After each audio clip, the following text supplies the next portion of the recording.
Welcome friends, welcome to another exciting episode of ઘર કી રસોઈ. તો આજે આપણે વરસાદની સિઝન ઓફિશિયલી ચાલુ થઈ ગઈ છે. 2 દિવસથી વરસાદ આવી રહ્યો છે અને વરસાદની સિઝન હોય ત્યારે પછી તમને તો ખબર છે ગુજરાતી લોકો દાળ વડા કઈ રીતે ભૂલી શકાય. તો દાળ વડાની આજે રેસીપી બતાવી છે. તો આના મેઇન ઇન્ગ્રેડિયન્ટ્સ જાણી લઈએ તો સાહેબ આપણને કહેશે. તો આ શું છે? 1 વાટકી લીલી મગની દાળ લીધી છે.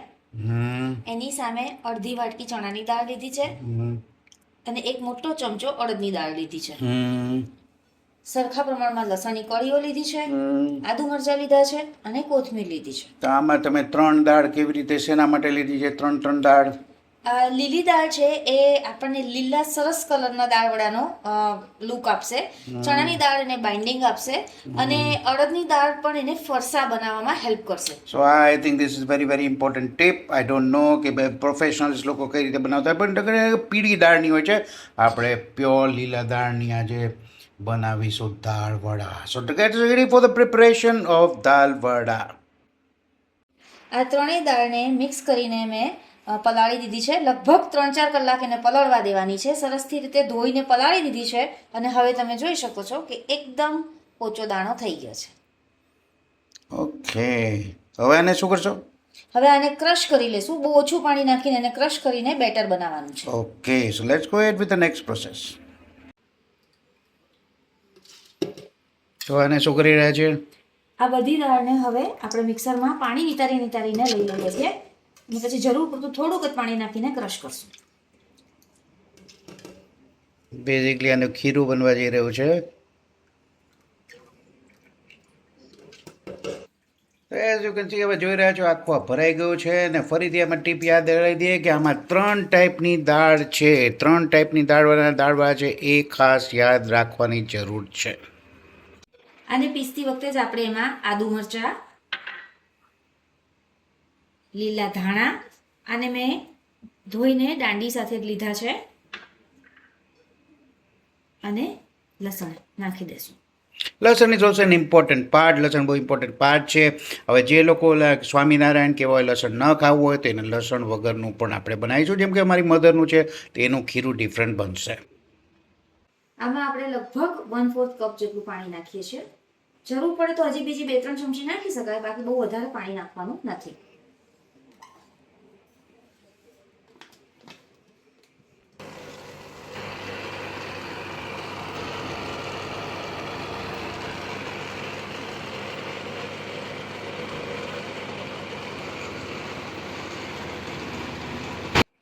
આ આપણું ખીરું દળાઈ ગયું છે.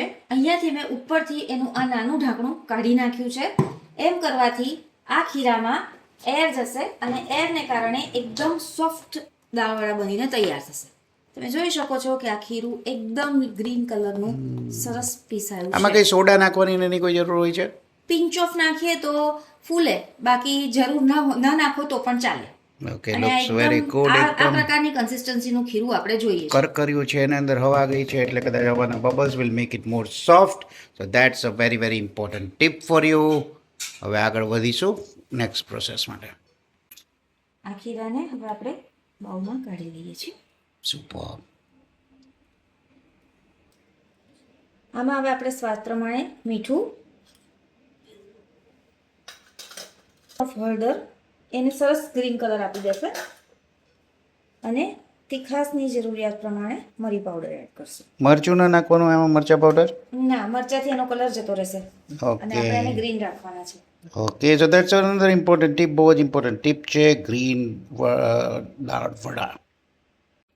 બાઇન્ડિંગ માટે આમાં લગભગ આપણે 1 ચમચા જેટલો ચોખાનો લોટ નાખશું. એના કારણે આ ક્રિસ્પી થશે સરસ મજાનો. આને એક જ દિશામાં ખૂબ જ ફેંટવાનું છે ચમચાથી. એનો શું મતલબ? હા, એને કારણે અગેન અંદર એર ભરાશે અને એ ફ્લફી અને એકદમ સરસ થશે. અવાજ જે રીતે આવી રહ્યો છે શરીરને એવું લાગે છે કે ઇટ ઇઝ ફ્લફી. અંદર એરના મોલિક્યુલ્સ, એના બબલ્સ ભરાઈ ગયા છે, એને કારણે સોફ્ટ બનશે. એકદમ ગ્રીન અને સરસ કલર આવી ગયો છે. મને સુગંધ પણ આવી રહી છે, બહુ જ સરસ લાગી રહ્યું છે. તળાશે ત્યારે હવે ચાખવામાં આવશે કે કેવું સરસ બનશે. કલ્પના જ કરી શકાય છે ત્યારે. આને લગભગ અડધા કલાકનો આપણે રેસ્ટ આપવાનો છે. Okay, that's another tip for you. અડધા કલાકનો rest and then will be going for final frying. આ ટ્રિપલ પ્લાય સ્ટાઇલનું હનીકોમનું પેન છે. તેલ ઓછું ચૂસશે અને નોનસ્ટિકના બધા ફાયદા આપશે. આની લિંક મેં ડિસ્ક્રિપ્શનમાં મૂકી દીધી છે અને ટેગ પણ કરી દીધું છે. આને ચોક્કસ ટ્રાય કરજો. આ બહુ જ સારું પડે છે સબ્જી બનાવવા અને તળવા માટે. આપણું આ ખીરું લગભગ અડધી કલાક રાખીને રેસ્ટ થઈને રેડી થઈ ગયું છે. હવે ચેક કરતી વખતે આપણે એમાં પિંચ ઓફ સોડા નાખતું. વધારે સોડા નાખશું તો એ લાલ પણ થઈ જશે અને તેલ પણ પી જશે, એટલે બહુ ઓછો સોડા નાખવાનો છે. અને મીડિયમ હોટ આપણું ઓઇલ થઈ ગયું છે, તો આમાં આપણે 1 ચમચી હોટ ઓઇલ પણ નાખશું. એને કારણે પણ આ બહુ ફોરા અને સરસ થશે. તેલ મીડિયમ હોટ થઈ ગયું છે. એમાં હવે આપણે આને હાથેથી જ પાડવાના છે અને એકદમ ગોળ આ નહીં પડે અને એને પાડવાના પણ નથી. દાળવડાનો શેપ કોઈ દિવસ ગોળ નથી હોતો.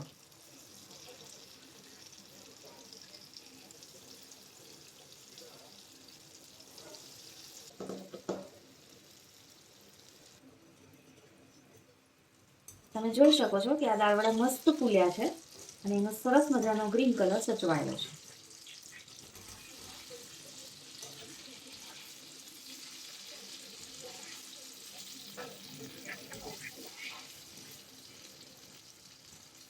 મીડિયમ હોટ ઓઇલમાં જ કરવાના છે. એકદમ ફાસ્ટ પણ નથી કરવાનું અને એકદમ ધીમું પણ નથી રાખવાનું.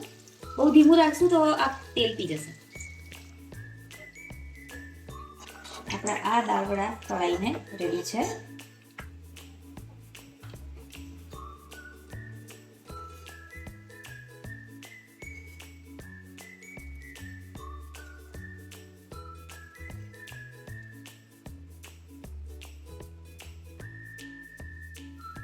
આ એકદમ ક્રિસ્પ, ફૂલેલા અને અંદરથી સોફ્ટ.